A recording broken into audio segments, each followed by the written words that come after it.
What's up, guys? So, as you can tell, I've already got most of the Eternal pieces here and there in varying degrees of where it's at, but right now my crit and combo are kind of wacky, but we're just trying to go for Eternal pieces right now.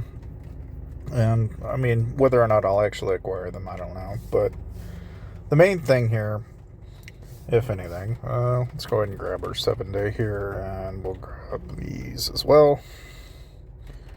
We are on a fast track to eventually getting the next lamp upgrade at some point. It's just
going to take forever.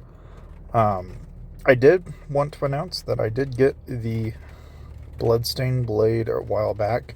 Now I've got the Eye of the Abyss. So, with that in tandem with also the Blade Duo and the Wildlife Piercer, most of the major fusions that I've been trying to get are now acquired. So now what I'm going to move to is I'm going to basically start looking at potentially grabbing, because we have a couple of options, right? There's crit resistance bonus, which Guardian Star could provide. That could be pretty big. There's also the option of potentially going either for given horns for extra defense, or we could go for Immortal Spirit for HP. But I'm leaning towards probably gaining the Guardian Star, since that's going to work on 3 things for us all at once, giving us crit resistance along with PAL crit rate and PAL crit damage. I think is going to be a pretty good plus. That said, of course, you guys have probably picked up on the Shroomie tournament. Right now it's Snail Trail and Viking. We got Meat Shield and Kangaroo Chicken. We got BMW and Shroomie Champ. And then we have mushrooms and the LGC buns. Now, we won't really know who or how this is going to play out. But I would say, judging on how this has played out so far, and you can bet on a whole lot of different teams here and choose your one, I think Snail Trail is going to get my tokens for this round. So I'm going to go ahead and I am going to double or even triple, quadruple my odds on this. And if they wind up winning, then awesome. But we're making big bets here. But I'm thinking Snail Trail. And the reason for this is when you look at the Viking, okay, they've got the, Abyssal, and then they've got, these items. But Snail Trail has an interesting set of items that are a little different and kind of cater to a very specific playstyle. Like in this particular case, 8 wide's a Marshall Sage, which is kind of unique. And then we also have that in tandem with a Prophet. And again, I think that's kind of cool. Now, if you look at like this guy here, he's a Prophet as well. And then you have another Plume Monarch in the mix. And again, they're all running Eternal gear. They're running like, as far as rates go, I mean, we can compare and contrast and kind of see what exactly they've got. But like their HP is ginormous. They got a stupid amount of attack, stupid amount of defense. Across the board, they're just way good. Now, the crit rate's higher, their combo's high. And again, this is just comparing, somebody at 76k. Now, what's interesting to me that jumps out to me is like there are certain things that they obviously focused in on. Like they increase their crit damage, they increase crit resistance. There are some things in here that we don't see as much of, which, like skill damage is a little lower. Interestingly enough, they've got, some pile damage.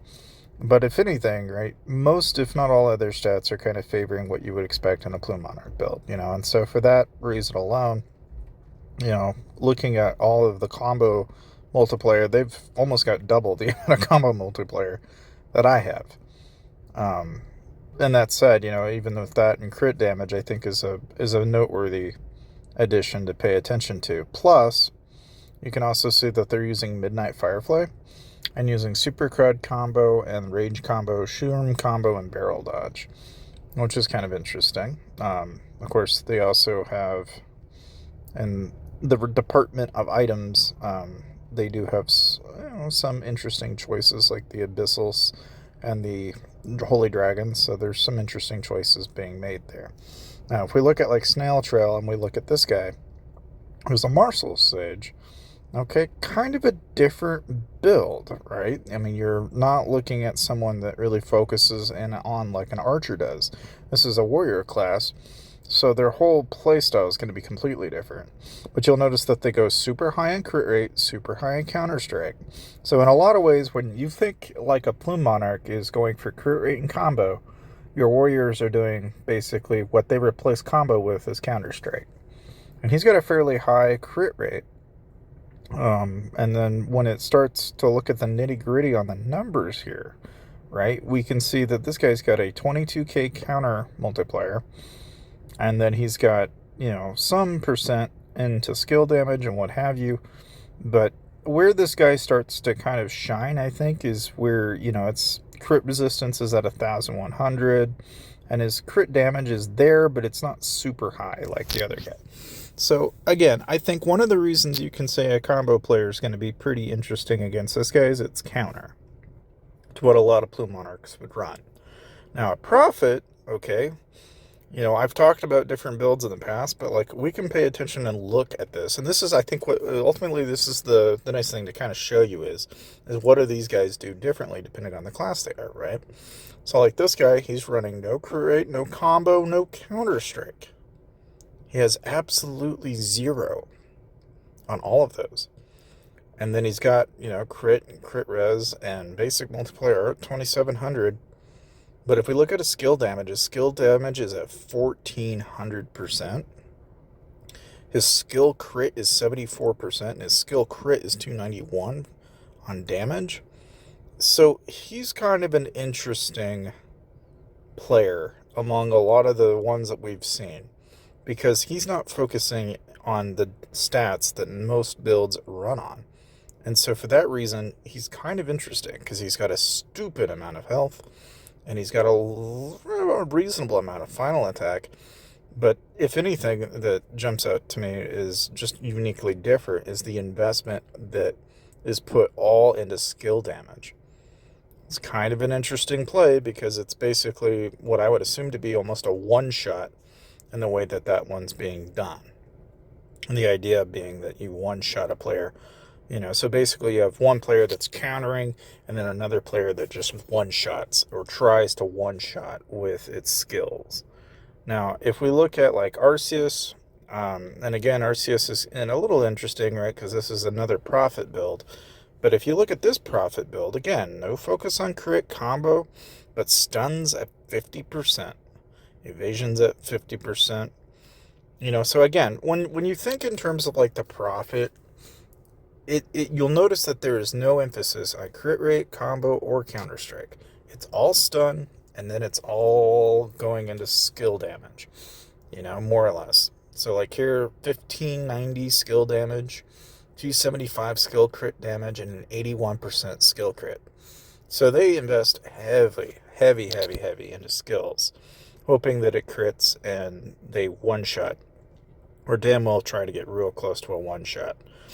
So it's a different playstyle, but it kind of gives you an idea of what the overarching themes are between warriors, archers, and your mage type builds. That said, let's take a look real quick at the highest ranking one of the bunch.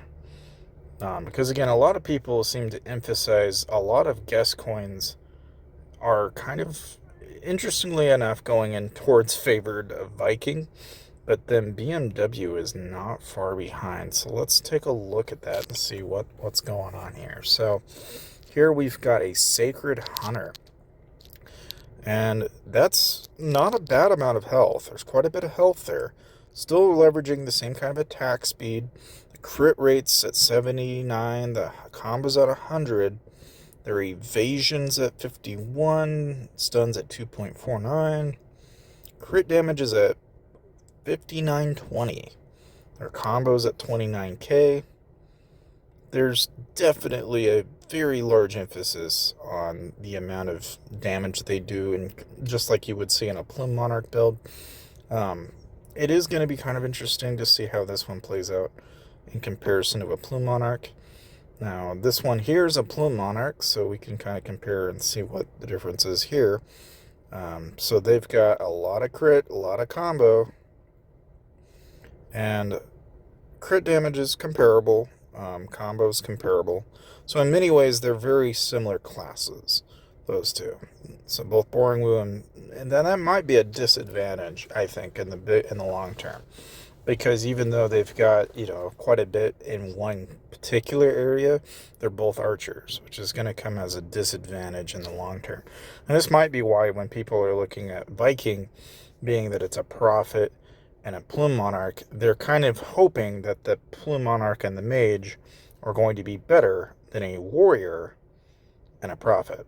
So that'll be an interesting team matchup to see how that plays out. But in my experience, I've always found that counters are really hard to fight in PvP, so we'll see how that plays out. Let's take a look at Kelvin and Gumpy here. So they're a Plume Monarch and a Prophet. Plume Monarch's obviously going heavy crit and combo. Noticeably, you notice how he doesn't have a full Eternal set like I do. He does have some notably good pieces. He even has Guardian Stars, so there's definitely some good choices being made there. Interestingly enough, he does have Sunshine Bringer and has the debuff immunity, which, as you might know, a lot of people have been pointing out that having this is a pretty good thing to have if you are running a archer build, which I can kind of see why, because that can have its own play on things. As far as like not having control effects affect you is going to be pretty big. And again, the big emphasis here is a lot of health, and then of course they've got a fair bit of attack. So kind of looking through, we see a pretty similar trend of around 5,000 or so crit damage, and then 28,000 in combo damage. It doesn't seem to vary very much at all on that front. Now here we've got kind of an almost full Eternal set. And again, no emphasis on crit, combo, or stun. And even here, stun's pretty low, 27 compared to that 50 we saw earlier. And again, skill crit, 83%. Skill crit damage is 256, and their skill damage is 1804. So there's a huge emphasis on the amount of damage that they do with just skills. Which, I mean, ultimately, you can kind of see how that may play out to their factor.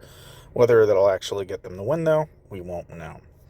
If we look at Meat Shield, we've got a Plume Monarch and a Prophet. Now, these guys, again, not full set Eternal on either one. Let's see if they've got anything in this Plume Monarch build here. They've got a lot of health. So again, a pretty noticeable trend here. A lot of health is kind of the general, seems to be the choice. A lot of crit damage. And so that's one of the higher combo multipliers we've seen so far. As far as their skill damage goes, it's kind of what you would expect. So, I mean, they may end up working their way to the top. We'll see. And then, of course, a Prophet. It seems like we have a lot of builds that are either Plume and Prophet, or some variation of that, right? We don't see a whole lot of change in that regard, but let's poke around here and see. So, again, kind of comparable in the health and the defense and kill stats here. Interestingly, has a little bit of crit, not a ton of stun, 26% stun, 40% evasion. And then here we can kind of poke around and look at what they're doing for skill crit and skill damage. So skill crit damage is higher. Their skill crit's very high, and they have a fair bit of skill damage. But it's not as decent as some of the other players that we've seen, so it'll be kind of interesting how that plays out. Of course, we looked at BMW. Let's go ahead and look at this team here. Oh, this team here does not run. They run Myth. Oh, that's interesting. I wonder if they've got a different set, and they very well may, but compared to a Mythic and an well, that is a substantial difference, isn't it? I'm thinking that this one's going to probably flop. I would say it's probably a fair reason why people are voting in favor of BMW for that reason. Let's take a look at this one. So, okay, we've got a full Eternal set, Prophet. He's running, it looks like, kind of what you would expect. So he's got a little bit of counter, a fair bit of stun, though. 47% stun. He's got an okay amount of damage going in those different locations. 84% skill crit's really high. Oh, wow. This guy's got really good skill crit, really good skill damage. This guy's got a lot. Like, this guy actually could potentially play a really big role in the late game. This guy's got the stats, and he's even got a lot of gear and everything to kind of put up for it. So this guy's definitely looking really good. Let's look at code here and see what we're dealing with here. So, okay, now, so this is a Martial Sage. So now we've taken a really good plume build and basically paired that with a Sage, right? Or no, it's a Prophet. Oh, even more interesting. So we have a Prophet and a Warrior, basically. This is the best Warrior-Prophet mix I've seen, but, of course, he's running rare pieces with Eternal gear. Interesting. So he's getting a fair bit, but just in different places. Okay, so, of course, this one's kind of all over the place. So I don't know. That's worrisome. The code guy's kind of, not really sure. Let's look at Mocha. Mocha's all Eternal, and they're running a plume build, and their combo's 94, crits at 68, fair bit of health. So yeah, I mean, there's some chance there. If we look at this plume build, so another plume build, it's basically a pair of plumes. And so I don't know, it's like whether how that plays out, I'm not really sure, but we'll just have to wait and see. But thank you guys for watching, and I'll see you guys next time.